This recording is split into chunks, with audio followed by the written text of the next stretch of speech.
죽음에서 부활하신 우리 예수님께서 제자들에게 나타나 숨을 내쉬면서 성령을 받아라 그렇게 명령을 내리셨습니다. 이 말씀은 예수 믿는 우리 성도들이 성령을 받아도 되고 안 받아도 되는 그런 차원의 말씀이 아니라 예수 믿는 성도는 가장 중요한 게 뭐냐? 성령 받아야 된다고 하는 것을 말씀하시는 것입니다. 여러분, 우리가 강하고 담대한 삶을 살기 위해서 내 힘으로 되는 게 아니에요. 성령이 나에게 임재하여 오셔야 되는 줄로 믿습니다. 예수 믿고 나서 내 마음 내 뜻대로 살아가는 게 아니에요. 부활의 증인으로서의 삶을 살아야 마땅한 것입니다. 이건 성령님이 나에게 임하셔야 되는 것입니다. 성령을 받게 되면은 내 힘이 아니라 내 지혜가 아니라 성령님이 주시는 능력과 지혜가 임하기 때문에 승리하는 삶을 살 수 있는 것입니다. 성도로서의 온전한 삶을 살아갈 수 있는 거예요. 내 힘이 아니라 성령님이 도와주시기 때문에. 그래서 예수 믿고 구원받는 것으로 만족한 것이 아니라 우리 주님이 보내시는 성령을 받아야 된다, 이렇게 우리 주님이 명령으로 말씀하신 것입니다. 그런데 여러분, 이 주님의 분부의 말씀을 우리 모두 듣고 살아가며 신앙생활하는 것이 우리들이지요. 우리는 성령 받기 위해서 얼마나 노력을 하였습니까? 얼마나 기도하며 얼마나 사모하셨습니까? 성령님 나에게 임하여 오시옵소서. 오 주님 말씀하신 대로 성령을 나에게 부어 주시옵소서. 기도했으면 얼마나 성령님이 임하시기를 기다렸습니까? 사람들은요, 자기의 건강을 위해서 새벽마다 일어나서 조깅도 하고 체육관에 가서 운동도 하고 하루에 삼시세때 한 주먹씩 보약도 먹고 영양제도 먹고 육신을 위해서는 시간도 돈도 다 투자하며 살아요. 그런데 여러분, 이 육신을 위해서 투자하고 애쓰고 노력하는 것들보다 더 중요한 것이 무엇입니까?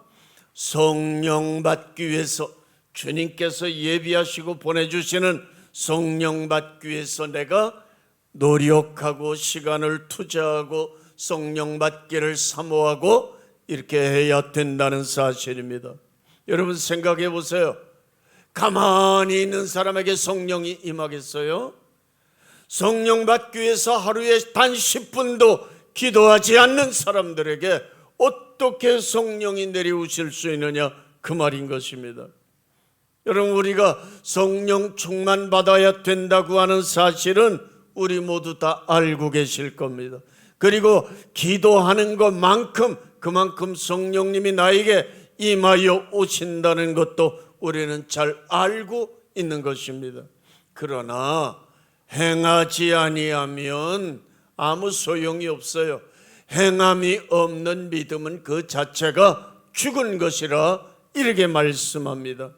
그러므로 우리 교우님들, 오순절 마가다락방에 모인 120명의 성도들이 합심으로 전심으로 기도했던 것처럼 우리들도 열심히 전심으로 기도하게 될 때에 성령님이 우리에게 임하여 오시고 뜨거운 마음을 주시고 지혜를 주시고 능력도 주시는 줄로 믿습니다. 오늘 본문 말씀을 보게 되면 우리가 성령을 받는다고 해서 다 되는 게 아니라는 것이에요. 우리에게 성령이 임하였으면 그 다음부터 내가 해야 될 일이 뭐냐? 그 다음 단계를 말씀하시는 거예요. 성령을 따라 행하라. 믿습니까? 성령이 나에게 임하여 오셨으면 그걸로다가 좋아하고 만족할 게 아니라 이제는 성령을 따라 행하라, 그렇게 말씀하시는 거예요. 여러분, 우리가 성경을 읽어보면 어떤 분들은요, 성령을 따라서 이렇게 살아가는 사람들이 있고, 어떤 사람들은 육체를 따라서 살아가는 사람이 있어요. 그래서 육에 속한 사람이 있고 영에 속한 사람이 있는 것입니다. 그 육에 속한 사람은요, 마귀가 와서 마귀가 내 마음에 움직이는 대로, 마귀가 악한 마음을 주는 대로 그게 자기 생각, 자기 마음인 줄 알고 그것 따라가는 사람들이 있어요. 여러분, 그런 사람들은요, 구원도 못 받아요. 이 세상에 그런 사람들 그냥 쎄고 쎄습니다. 거의 다 그렇게 살아가는 사람들이에요. 그러나 성령에 의해서 성령을 따라가는 사람들은요, 그 삶 속에서 아름다운 열매들이 맺혀지는 것입니다.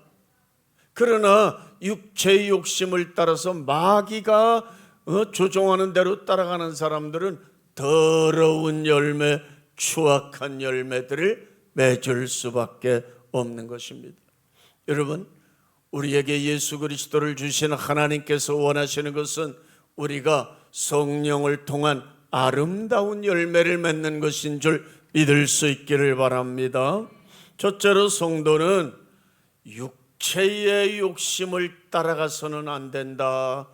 오늘 16절 말씀, 성령을 따라, 너희는 성령을 따라 행하라. 그리하면 육체의 욕심을 이루지 아니하리라. 육체의 욕심들이 수없이 많이 일어나요. 우린 육체를 가지고 있잖아요. 이 육체에는 수많은 욕심들이 있어요.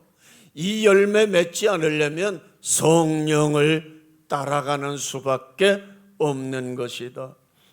하나님은 분명히 말씀하십니다. 성령을 따라가게 될 때에 육체의 욕심을 이루지 않게 된다. 믿습니까? 여러분, 육체의 욕심은 무엇입니까? 더럽고 추악한 죄를 짓고자 하는 죄의 성질, 그게 우리 속에 가득한 거예요. 사람이면 누구나 이게 다 있는 것입니다. 그래서 육체의 욕심을 따라가게 되면 어떤 열매들을 맺는 것이냐? 육체의 이런 현저하니 19절 곧 음행과, 음행이라고 그랬어요. 육체는요, 누구든지 다 음행이 있는 거예요. 음란하게 행하는 거, 더러운 거, 호색, 색을 좋아하는 거, 우상 숭배, 술수와 원수 맺는 거, 분쟁과 시기와 분냄과 당 짓는 거, 분리하는 거, 서로 자꾸 갈라내는 거, 갈라치기 하는 거, 이단, 투기, 술 취함, 방탕함, 이와 같은 것들이라. 이런 일을 하는 자들은 하나님 나라를 유업으로 받지 못하리라. 하늘나라 못 들어간다 그 말이에요. 여러분, 이 땅에 허다한 사람들이 다 이 육체의 욕심을 따라 행하기 때문에 육체의 열매를 맺어 영원히 하나님께 나가지 못하고 지옥으로 떨어져 가는 걸 볼 수 있습니다. 여러분, 바로 나라고 하는 인간은 육체를 가지고 있기 때문에, 육체가 없는 사람이 어디 있어요? 그래서 내가 조심해야 돼요. 우리가 조심해야 됩니다. 물질에 대한 욕심, 명예에 대한 욕심, 쾌락에 대한 욕심, 수없이 많은 이 육체의 욕심들, 그건 내 영을 망하게 하는 것이고 성령을 거스르게 하는 것이다. 아간이라는 사람은 육체의 이 욕심을 쫓아가다가 자신도 망하고 가족들도 함께 지진이 나서 다 땅속으로 고함을 지르면서 비명을 지르면서 떨어져 땅속으로 들어가 버리고 말았습니다. 삼손이라고 하는 사람은 육체의 정욕을 쫓아가다가 하나님이 주신 사명 제대로 감당하지도 못하고 중간에 비참한 죽음을 당함으로 생을 마감하고 말았어요. 본문 17절 말씀 보면 육체의 욕심은 성령을 거스리고 그랬어요. 육체의 욕심들은요, 성령과 부딪히는 거예요. 거스리는 거예요. 성령을 거스린다는 것은 성령은 하나님의 영이니까, 예수님의 영이니까 하나님과 예수님을 거스리는 것을 말하는 것입니다. 하나님을 거스려, 예수님을 거스려. 창세기에 보게 되면 노아 홍수 때 온 지면에 홍수가 나서 그냥 천지개벽이 다 이루어진 것이지요. 그래서 완전 새로운 세상이 되어졌어요. 그때 사람들은 다 죽었잖아요. 그리고 홍수에서 나온 사람이 노아의 부부와 세 아들의 부부 8명만 살아남은 겁니다.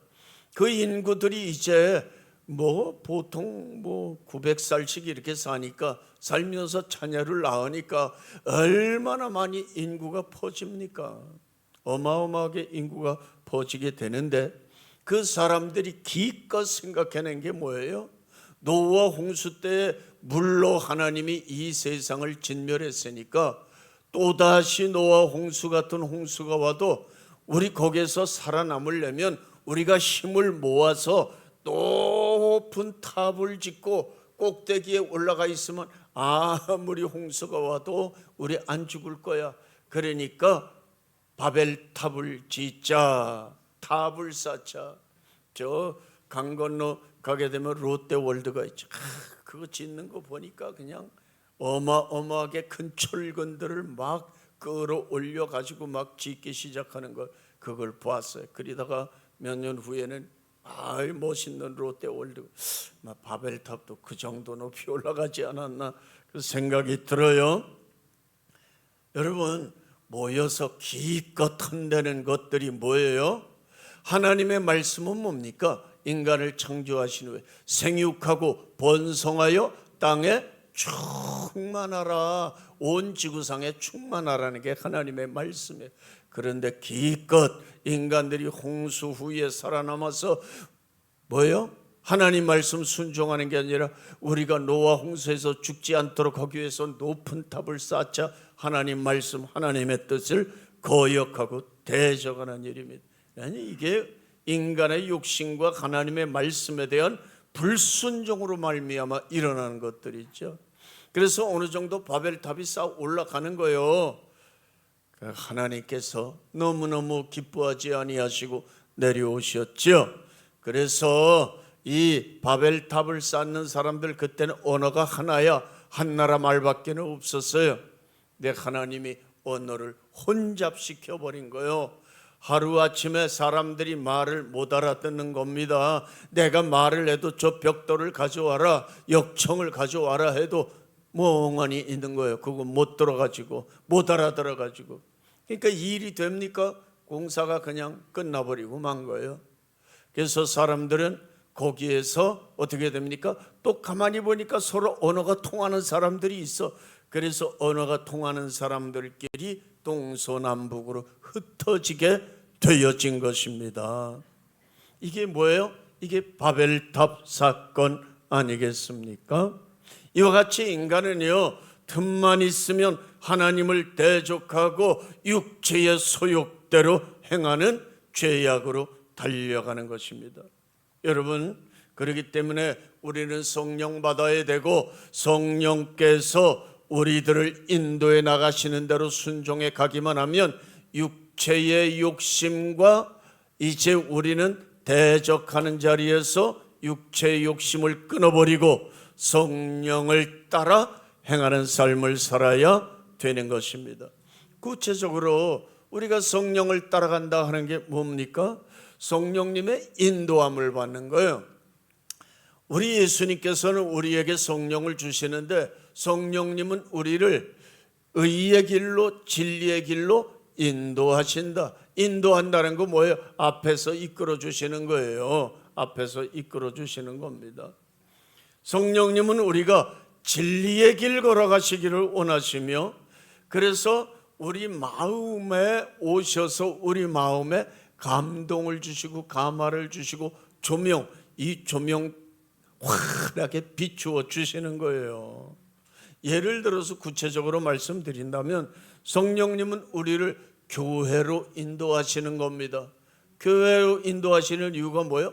주일날은 하나님께 나와서 하나님께 예배하고 하나님을 경배하고 찬양하고 하나님이 주시는 예비하신 은혜 받고 평강의 은혜를 받고 세임과 기쁨과 소망이 넘치는 이러한 은혜를 받고 세상에 나가서 믿음으로 승리하는 삶을 살아라. 성령님이 그래서 우리를 교회로 인도하시는 거 아니겠습니까? 여러분, 이러한 성령의 감동에 순종하는 삶이 성령님의 인도하심을 받는 것이다. 믿습니까? 이스라엘 백성들은 광야 40년, 그 광야 40년은 우리가 교회 생활 40년 하는 것과 같은 거예요. 하나님께서 낮에는 구름 기둥으로 왜? 더웁지 말라고. 광야에서 이 사막에서 뜨거운 햇빛이 떨어지게 되면 쏟아지면요 40도 50도 우리나라 저 사우디 저쪽으로 중동 지방에 가서 일하러 오셨던 분들이 그래요. 그냥 계란 후라이는 자동차 본네트에다가 계란 하나 깨서 소금 뿌리면 그냥 후라이가 된대. 하도 뜨거운 햇빛이 쏟아지니까 그런 거예요. 하나님께서 당신의 백성들 그 뜨거운 더위를 보호해 주시려고 낮에는 그냥 구름으로 덮는 거예요. 구름, 그게 구름 기둥입니다. 이런 사막이요, 광야가 밤에는 또 춥습니다. 그래서 하나님께서 불기둥으로, 믿습니까? 낮에는 구름기둥, 밤에는 불기둥으로 보호해 주셨지요. 40년 동안. 이 구름기둥 불기둥이 뭐냐? 이것이 바로 오늘날 우리에게 역사하시는 성령님의 임재하심, 성령님의 인도하심인 줄로 믿습니다. 그 다음에요, 하나님의 말씀에 순종하는 것이 성령님의 인도하심을 받는 거예요. 성령님은 진리의 영이라 그랬어요. 진리의 영. 그래서 하나님의 말씀이 우리에게 임하게 되면 매주일마다 매 오후마다 수요일에도 그렇고 새벽마다 하나님의 말씀을 만나와 같이 내려주시잖아요. 그래서 그 말씀을 받을 때 그 말씀을 순종하도록 우리에게 마음을 붙들어 주시는 것입니다. 깨달음을 주시지요. 감동을 주십니다. 생각나게 해 주시는 겁니다. 뭐를? 말씀을. 그런데 여러분, 우리가 이 하나님의 말씀을 듣고도 생각날 때도 깨달음이 올 때도 이것을 거부하고 얕은 세상적인 술수와 거짓과 방법으로 그냥 순간적으로 모면하기 위해서 살아가는 마음이 들어간다면 이건 성령님을 따라가는 게 아니라 나의 사리사욕과 얕은 수단과 꾀와 그리고 마귀 사탄을 따라가는 것이에요. 그건 성령님을 따라가는 게 아닌 것입니다. 그래서 우리는 분별해야 됩니다. 여러분, 마귀는 뿌리 달리고 혀는 새빨 같고 그렇습니까? 아니에요.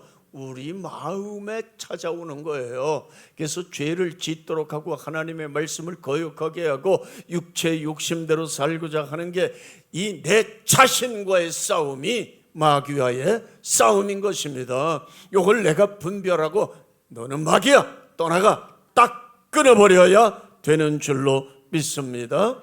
그리고 성령님의 말씀을 따라가야 되는 것입니다. 여러분, 하나님의 말씀은 성경이잖아요.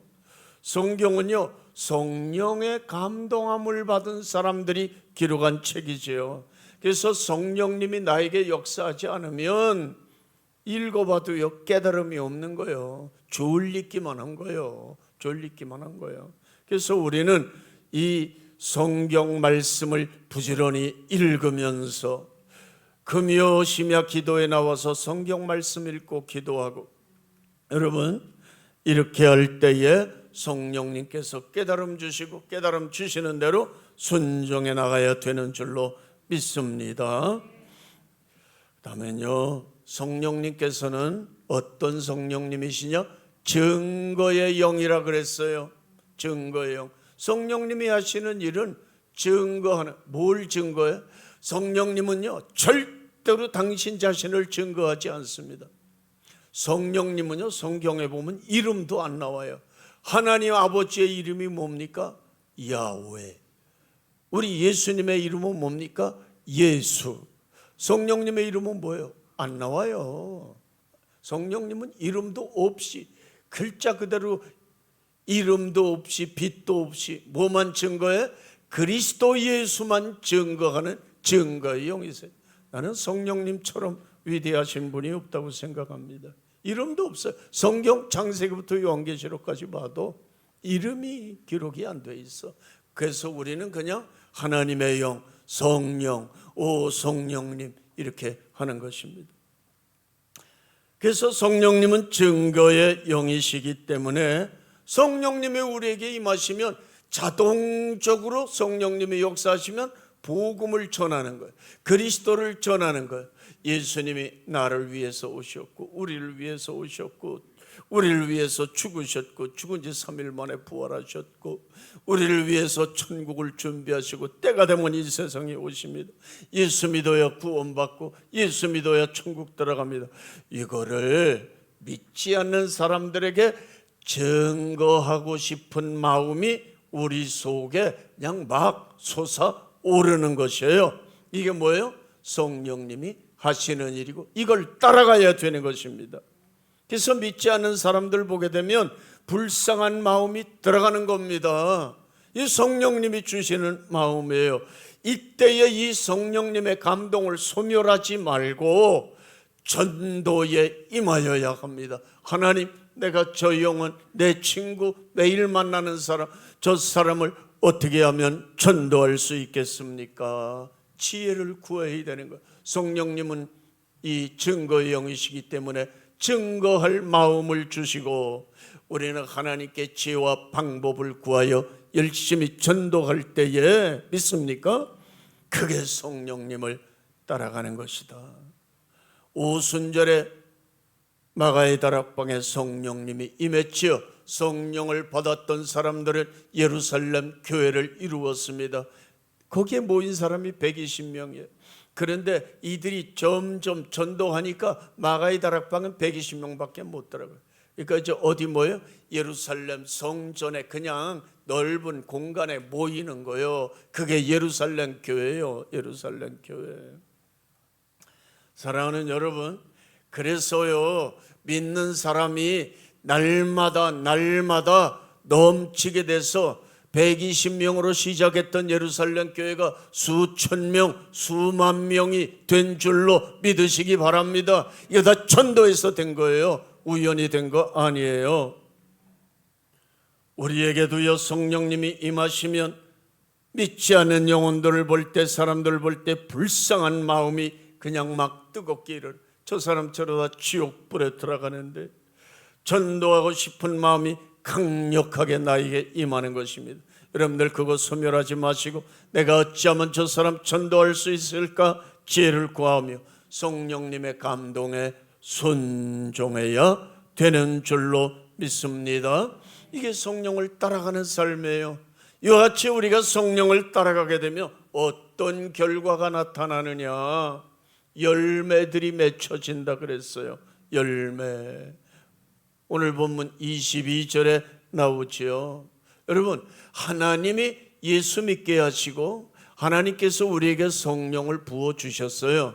왜 그렇게 하실까요? 이유가 있어요. 우리들에게서 열매가 맺혀지게 하시려고. 열매. 요한복음 15장 보니까 하나님은 농부가 되시고 예수님은 포도나무가 되시고 우리는 포도나무 그 가지들이라 그랬어요. 열매가 어디에서 맺힙니까? 농부에게서 열매가 맺힙니까? 포도나무, 나무 그 줄기에서 열매가 맺힙니까? 가지에서, 잔가지에서 열매가 맺혀지는 거예요. 여러분, 우리는 포도나무 가지인 줄로 믿고 그냥 이건 예수님에게 딱 가지는 붙어 있기만 하면 열매는 저절로 맺혀지는 겁니다. 우리가 성령의 인도하심을 받고 성령님을 따라가면 열매는 자동적으로 맺혀지게 되는데 성령님의 열매가 뭡니까? 22절에 9가지가 나오잖아요. 사랑과 희락과, 희락은 기쁨입니다. 화평과 오래 참음과 자비와 양선과 충성과 온유와 절제. 이거 하나하나 9가지가 우리들에게 없어서는 안 될 너무나 귀중한 것들이죠. 이런 것들은요, 이건 우리의 인격에 나타나는 겁니다. 인격의 변화, 인격의 변화. 이걸 다른 말로 말하면 성령의 열매예요. 인격이 우리가 변화되어야 돼. 마귀에게 속해서 마귀의 지시를 따라서 행했던 30년이고 40년이고 50년의 삶을 딱 끊어버리고 이제는 예수 그리스도를 믿음으로 성령 받고 성령의 인도하심 따라서 이제 내가 변화된 삶을 살면 나에게서 인격적으로 변화되는 열매를 맺는다. 그게 9가지 열매예요. 여러분, 어떤 농부가 씨를 뿌리고 가을에 수확을 기다리지 않는 농부가 어디 있겠어요? 어떤 농부가 포도원에 포도나무를 심고 열매를 얻으려고 하지 않는 농부가 어디 있겠습니까? 하나님께서는 우리들에게서 성령의 9가지 열매 얻기를 원하시는 줄로 믿으시기 바랍니다. 그래서 열매를 주렁주렁 맺어 농부 되시는 하나님께 바칠 때 하나님은 기쁨을 얻으시고 영광을 받으시고 우리에게는 큰 보람이 임하게 되는 줄로 믿습니다. 여러분, 우리는 성령을 따라 행하는, 먼저는 성령 충만 받고 그 다음에 이 성령을 따라서 성령의 열매를 풍성하게 맺힐 수 있기를 간절히 소망합니다. 그래서 하나님께 영광 돌리는 삶을 살기를 원합니다. 여러분, 이렇게 성령을 따라가게 되면 그 결과는 어떻게 되는 것이냐? 갈라디아서 6장 8절에 성령을 위하여 심는 자는 성령으로부터 영생을 거두리라. 영생이에요. 영생. 그래서 우리가 성령을 따라가는 삶을 살면 우리 주님께서 이 땅에 다시 오시는 날 우리는 기쁨으로 영광 가운데 우리 하나님, 우리 예수님이 예비하신 새하늘과 새 땅에 들어가 영생을 얻게 되는 줄로 믿습니다. 그래서요, 성령의 9가지 열매는 내 인격이 변화되는 것이고요. 이게 뭐냐? 이게 뭐냐? 인격이 변화되는 이건 예수 그리스도를 닮아가는 것이고요. 다른 한편으로 말하게 되면 이거는 신부단장하는 거예요. 신부단장. 예수님은 신랑의 자격으로 재림하시죠. 이 땅에 있는 우리 성도들 모든 교회들은요 신부단장이에요. 결혼식 날 신부가 신부단장도 안 하고 신랑 맞이할 거예요. 세수도 안 하고 머리는 다 새 집이 머리에 2개씩 3개 그런 모습으로 신랑 맞이할 겁니까? 그래서 우린 신부단장해야 돼요. 구약 성경 보게 되면 이 처녀들이 왕에게 신부감으로 나아가기 전에 1년 동안 자기를 준비하는데 6개월 동안은 모략의 몸을 담그는 겁니다. 모략의 몸을 담궈. 그리고 나머지 6개월 동안은요 향유의 몸을 담그는 거예요. 그래서 6개월 동안 모략의 몸을 담그게 되면 인간이라고 하는 냄새는 1도 안 나. 그 다음에 향유에 6개월 동안 몸을 담그고 향품을 단장하게 되면 이제 향내가 나는 거예요. 향내. 지나가기만 해도 향내가 나는 처녀가 되는 그런 사람이 바로 왕 앞에 나가서 왕의 신부로 간택을 받는 것입니다. 이게 신부단장이에요. 여러분, 성령의 열매가 뭐냐? 이게 바로 9가지 열매가 인격적으로 나타나는 신부단장인 줄로 믿습니다. 그래서 예수님은 신랑으로 오시고 신부되는 교회가 이 옷은 입었잖아요. 웨딩드레스는 주님이 주셨잖아요. 그게 뭡니까? 예수를 믿음으로 의롭다 하심을 받는 것. 이게 옷입니다. 의의 흰옷 세마포, 이것도 빨아야 돼요. 부지런히 빨아서 깨끗하게 유지해야지. 그리고 신부단장하고 이제 우리 주님 오시는 날 빰빰빠밤 하면서 주님 맞아 하나님 앞에서 이제 결혼식 올리게 되는 줄로 믿습니다. 그리고 결혼식 올린 다음에는 신랑과 신부가 신방에 들어가는 것처럼 영원한 천국에서 영원 무궁토록 살아가는 거예요. 여러분, 우리가 이 신부단장 잘못하게 되면 참 부끄러움을 당하게 된다는 걸 생각하시고 성령을 따라 행하심으로 아름다운 열매를 맺으시고 인격적인 변화를 통하여 신부단장 잘하여 우리 주님과 더불어 우리 하나님 앞에서 천국을 다스리며 살아가는 복스러운 성도들 될 수 있기를 주님 이름으로 축원을 드립니다.